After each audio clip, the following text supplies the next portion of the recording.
हम जाता नहीं बाहर कमाए।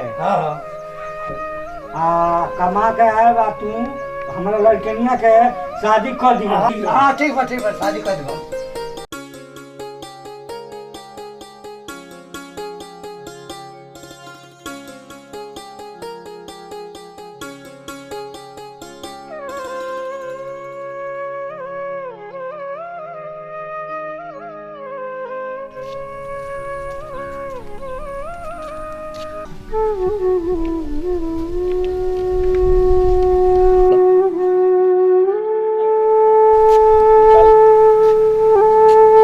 चाचा कहाँ हो है ना वो सुस्ता लतनी बड़ा धूप भइल बटे। अरे तो बड़ा परेशान बने हम। का हो गइल बा? न तो नहीं एगो सियान हो गइल बिया शादी करे के। अरे बहुत बेचैन बा। हाँ। ए चाचा एगो बहुत बढ़िया हमर लगे जुगाड़ बाटे। अच्छा। अरे चाचा हमारे नजर में नु बड़ी बढ़िया एगो अगुआ बाटे। हाँ। बात करे तनी हम ओकरा से तार काम हो जाए एकदम। बहुत बढ़िया देखो अरे भाई रुको भाई का बात हो? अरे तब ठीक बा नीचे उतर आवो चाचा से बतिया लिया जा। हाँ, चल। उनके चाहिए चली बतिया चली। ठीक बा चाचा ये हुआ अगुआ बतिया लो। हाँ तो बियाह हमरा नाते रे वो बड़ा तो कौना लायक चाहिए था वैसा बा। हां पैसा का दुख बा। तो पैसा दे दी बियाह हम लगाए तनी। पैसा तब दिया जा। जान पैसा के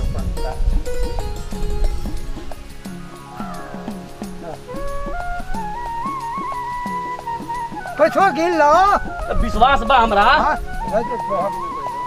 गिन लो पैसा बा। हाँ ठीक है विश्वास बा हमरा बा उतना हो जाई। इतना बहुत बा। अब मत घबरा ठीक बा। अब कार हो जाई अब दिया गइल वो हमार जीवाल हो अब भागे ना हम।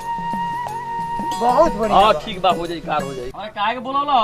बोलोनी आज हमरा लड़कवा का शादी नहीं के हो। बियाह त करा दे। हां भाई पैसा लागी। अब पैसा देब। पैसा दबा नु। हां तो हम बियाह करा दे। हां भाई बढ़िया लगी से बियाह कराए हम। हां हां खेत बाड़ी बानू। खेत बाड़ी बा। ठीक बा हम लइकवा तार देखले नहीं खीते बोलवा के दिखा ना दो। ए बाबू एने वही है बाबू रे। हां बाबू जी लइकवा तो ठीक बा हो। लइकवा बहे नानू हो ना। हां तब हो जाई बियाह। ठीक बा लइका ठीक बा बियाह हो जाई।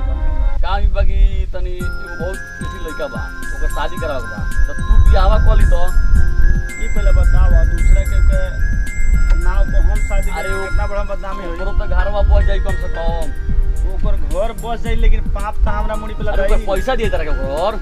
पैसा खातिर हम कुछ कले अरे भाई ओकर तो घर भाई तो फायदा नहीं होई तारा नुकसान थोड़ी होई। ना ये तो कितना बड़हन पाप लदाई कि जब हमार अरे ये हम शादी क के आले तब उनका घरे रखे। ये में कोनो पाप ना लगी मर मनिया। ओकर घर बस जाई तू अपना घर है वो अपना घर है। अगर कोनो बात होई तू हजमारी हम बा केहू कुछ बोली हां तो के सारा जिम्मेदारी तहरा केहू जोन बे ना करी। केहू ना जानी आ लड़किया के दुख होई तब का होई। ओकरा खेत बाड़ी बात दुख ना होई। हां हां ओकरा होई तो हम देख लिया जाई। ठीक होता हमरा पैसा कब दे थोड़ा। पैसा तू जब शादी कर तो पैसा ले लिया। चलो ठीक बा। हां पैसा तो एगो हम 10,000 रुपया ले दे तो साथे दियल तरह के पक्का न एकदम पके दे तरह चलो के। हाथ मिलाओ। चलो ठीक बा तो हमरा के जाए दो ना जा तू अपन कार देखो भाई तैयार रहियो ठीक नु। जबे दिन भर पड़ी हम बता चलियो। ठीक बा। हां हां जाए तो जाके रोड देखिए ट्रैक्टर बा आई बोलेरो बा हम मकान के घर बा ठीक नु। ठीक है सब बानू वो दिक्कत नहीं नु। ए बड़ो ए बाकी आवाज नमस्कार नमस्कार का हाल चल बा? बढ़िया आवाज बैठा जा। बैठी बैठा जा।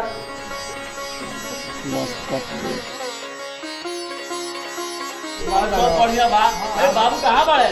अरे बाबू गन बैठा नहीं हला मार्केट पर। तनी फोन कइल आए हो तनी। अच्छा ठीक है फोन कर।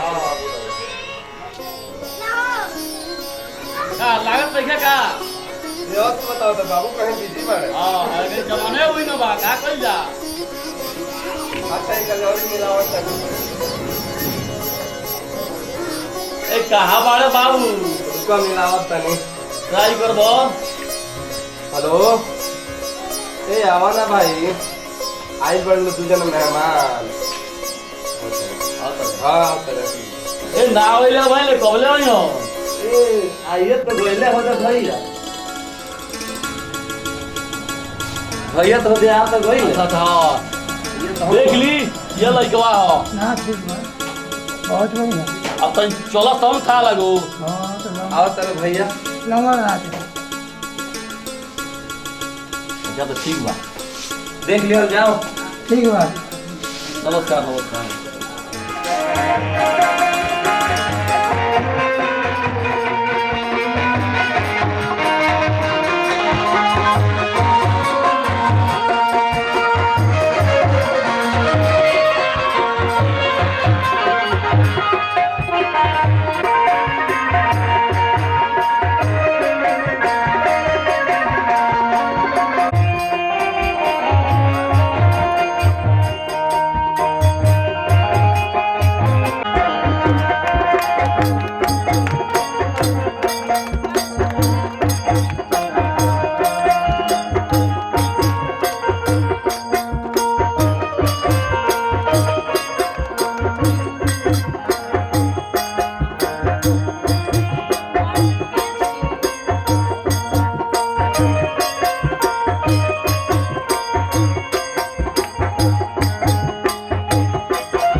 सुनात नहीं खे का जी? ये बाबू सुनात नहीं खे का जी? का हो माचिस लाई। आय माचिस लाई। पानी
ए भाई हाँ। अरे बाबूजी शादी पहले का जाने कैसन घर दुआर खोजले कैसन कर जा तनी तनी आज हम देखी आवे जी। जा ये तो कहते हैं।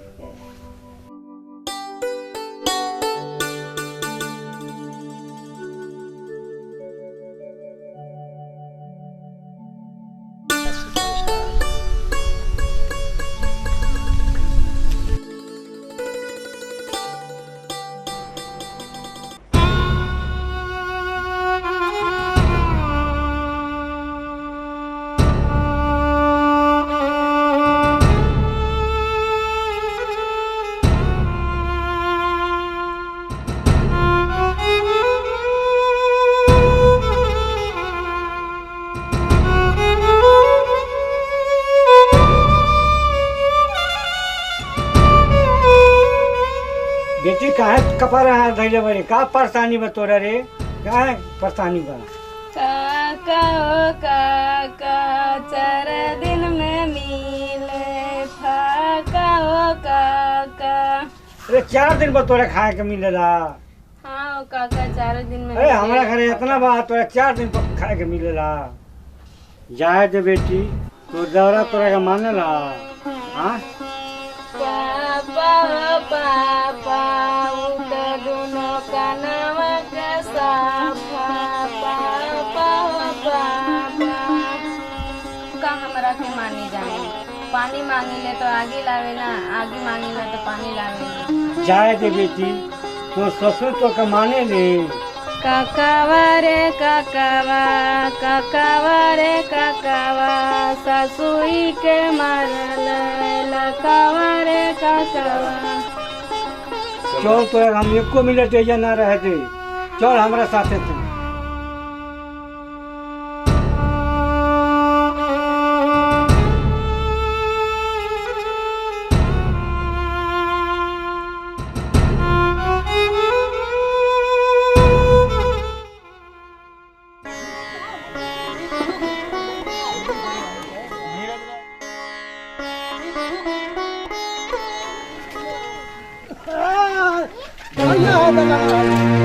ये दलाला हमारा नाती के जीवन खराब पहले बा। अरे अरे का भइल काका का भइल? अरे ई दलाल हो। अरे छोड़ा छोड़ा छोड़ा छोड़ा का भइल बा? का भइल का भइल? दलाल हवे ई। हमारा नाती के जीवन खराब कर देला बा। हां काहे हो? मारो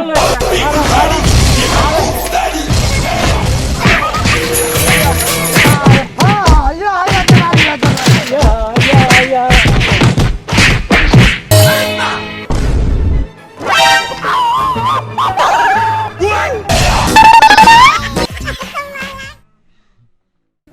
नमस्कार नमस्कार नमस्कार। हमारे सारे टीम के मेंबर लोगों की तरफ से नमस्कार। सब भोजपुरी भाई लोगों को बार बार नमस्कार।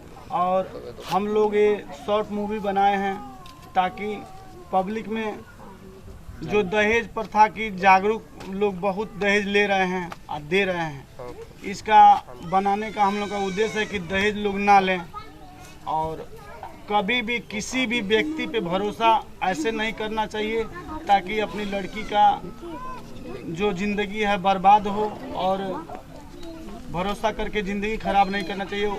खूब बढ़िया से लड़की का ज़िंदगी है देख के सुन के तब शादी करिए, उसका घर खानदान सब पता लगाइए तब शादी करिए, नहीं तो लड़की का ज़िंदगी ख़राब हो जाएगा। और मंजू फिल्म भोजपुरी हिट को आप लोग सब्सक्राइब करें और लाइक करें, बेल आइकन दबाना ना भूलें